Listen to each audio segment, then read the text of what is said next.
But I'd like to come back to the essential point.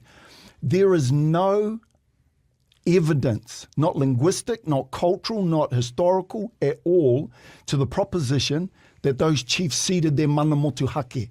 If it is, lay it out for me. Let's hear it and let's talk about it. Because as I've said, linguistically, culturally, historically, and logically, it didn't happen, David. And the implications is simple, right?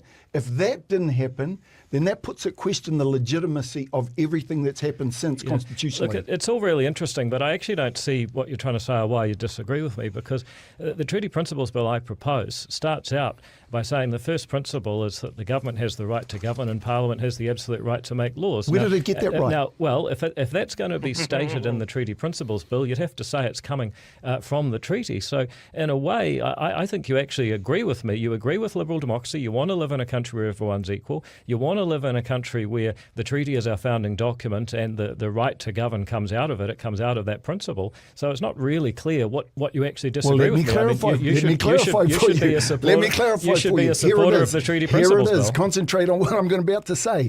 So given that all the evidence and everything I've cited demonstrates that in fact ngā rangatira ngā hapu of Aotearoa did not cede sovereignty, right?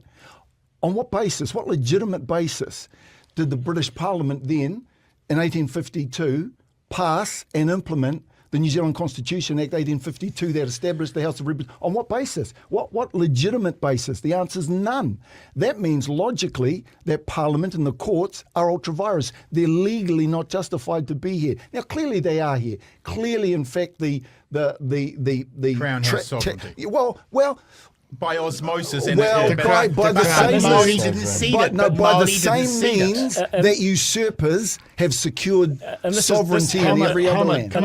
So we'll just leave with that part of that clip from there. What about that, Matthew? Do you want to speak to anything you heard there? Well, first of all, if I can just quickly come back to what I said about the Springbok tour. People forget that the Springbok tour was about New Zealanders standing against the tyranny of an apartheid South Africa.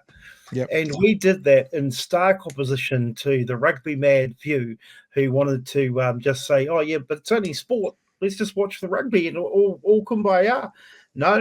There was something bigger at play. And Nelson Mandela years later thanked us for doing that.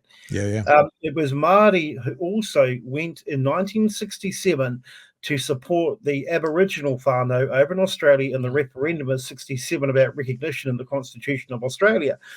And, all that sort of stuff. So, first of all, people, the Springboks tour wasn't about us accepting what was going on. No, we all stood against it in our helmets, in our denim blue jackets, and God knows what. And so long may we do that as a country. That's what makes us special and unique. Just about Damien Grant also for a moment. I was expecting more from Damien about contracts and property rights and this sort of thing. I think he tried, but he sadly just completely missed the point. And it was an attempt to be part of the conversation. I think he excluded himself quite early on, although he did thank the sponsor. So kapa that.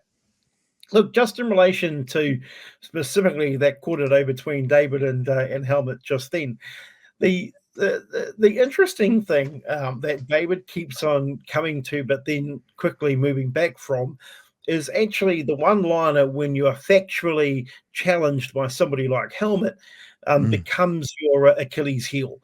And so that's the problem that I now have is, well, actually, was David attempting to speak to the majority of New Zealanders? Probably not. David in that whole debate and things that he's putting out there is attempting to speak to a small minority that will help him get over the line one more time so ACT makes a return to Parliament. I wonder now what is going to happen with Winston Peters, because we're not too far away from David becoming Deputy Prime Minister of New Zealand. We've already seen him to try and tell the old man when he's over at the UN what to put in a speech around the Israel-Palestinian stuff that's going on at the moment, the Israel-Gaza, now Hamas, and all the others. I just think I'm lost for words, to be frank. I've got one more clip to play. Got one more clip to play too, but do you want to speak to that at all? Should we play the next clip? I want to talk about the Springbok tour because it's brought up a couple of ways and a couple of ways they tried to justify it. Again, the sort of this idea that all of New Zealand stood up against apartheid. No, we didn't. A very small group of very motivated people stood up for what was right.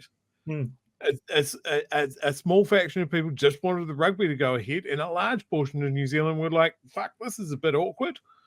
And that's what we've got here. There's a huge chunk of New Zealand that are going, things are okay. Things like this isn't a huge deal to me one way or the other.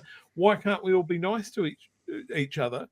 And then we have smaller groups that are like, I don't know, there's a big problem with this. And that's what, it's like when we're talking about the COVID stuff. Very small group of people, very loud, but that was still brought up as the most divided New Zealand's ever been. Most people in this country, I think, want to get through life being a dick to as few people as possible.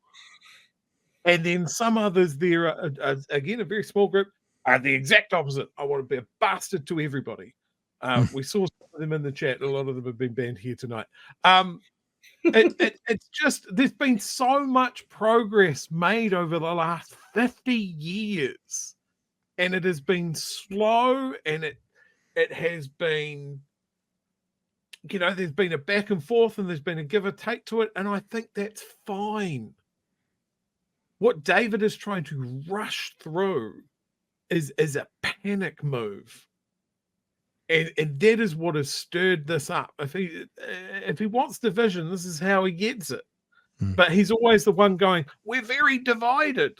And I'm like, yeah, so just chill out.